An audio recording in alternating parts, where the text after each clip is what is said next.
Now, we all have our ideals when thinking about our dream home, but turning those ideas into reality can become a costly disaster. And depending on the extent of your renovations, the decisions you have to make can be overwhelming, especially if you're new to this. And that's what our profile, Veena Ip, experienced when she bought her first condominium unit back in 2002. Fast forward to 2014, and she's a novice no more. Let's find out what lessons she learned over the years. As her first two apartments were older projects, she decided to retile the floors and overhaul the plumbing and electrical works. General painting and carpentry was also needed. Veena depended entirely on the contractors to get the job done. And in both cases, the renovations overran the scheduled completion date. Veena, can you share with us what went wrong during your first renovation? I was going to redo the kitchen and the bathroom, do a fresh coat of paint, and also polish the flooring. I thought it's a very simple job, but it turned out to be a big disaster. The things that's done is very different from what we originally want, and I think to make matters worse, they didn't show up on a lot of occasions or meetings. They're always busy. At the end of the day, I had no choice but to list all the problems and copy to my lawyer before they finally shape out. After this experience, Veena decided to handle subsequent renovations herself rather than rely on a contractor to manage the project. She started off small. Her third home was a relatively new development. With careful time management and coordination, she got the job done in a day. Her confidence was boosted by the success of this project.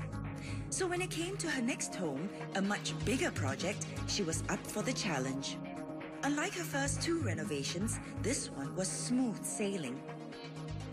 You can save on average of 30 to 50% of your renovation budget by cutting off the middleman. You can also ensure the quality and the workmanship of the work done.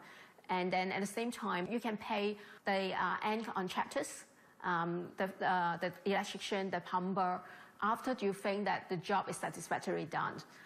But the thing is that this can only be done if you are very experienced with renovation work. Well, I suppose every dark cloud has a silver lining.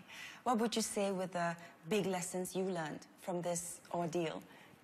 I learned my lessons. You cannot just go to any shopping mall and get up a contractor. What you need to do is that get at least 3 quotations from them, compare them, ask questions, and then you have to check references. You can call the previous customers or people that have used them before, look at some online forums for comments, what they talk about the contractor after they use them. Are they happy about them? Do they deliver the work they promised? Do they ask you to top up, after certain work? Experts advise that homeowners demand itemized quotations. This will allow for fair comparisons between different companies.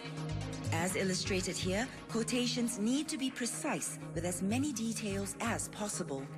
For example, if you want a certain type of flooring, make sure it is included in the quotation. If a contractor uses vague descriptions, be sure to ask for more information to be added. Is there a good time and a bad time to renovate your home?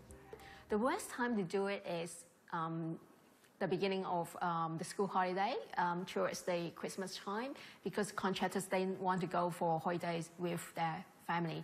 And then before Chinese New Year, Singaporeans, they like to do renovations and all the repair and beautiful things and to beautify their house. So that's the time that they will be very busy to finish the projects. And you are very unlikely to get your thing to finish on time and very unlikely to have a very fair and good quotation from them. With a sound understanding of industry practices, Veena successfully managed her own renovation projects. But being your own project manager may not be for everyone. It takes time to do the research and to acquire the knowledge needed. And even in the best case scenarios, things can go wrong. So just in case, all homeowners, whether managing the renovations themselves or outsourcing it, should have a contingency fund at hand. What percentage of the overall renovation cost should it be, just to be on the safe side?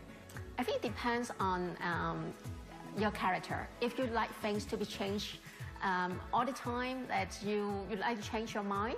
So you need to have a bigger contingency budget over there, like 10 to 15%.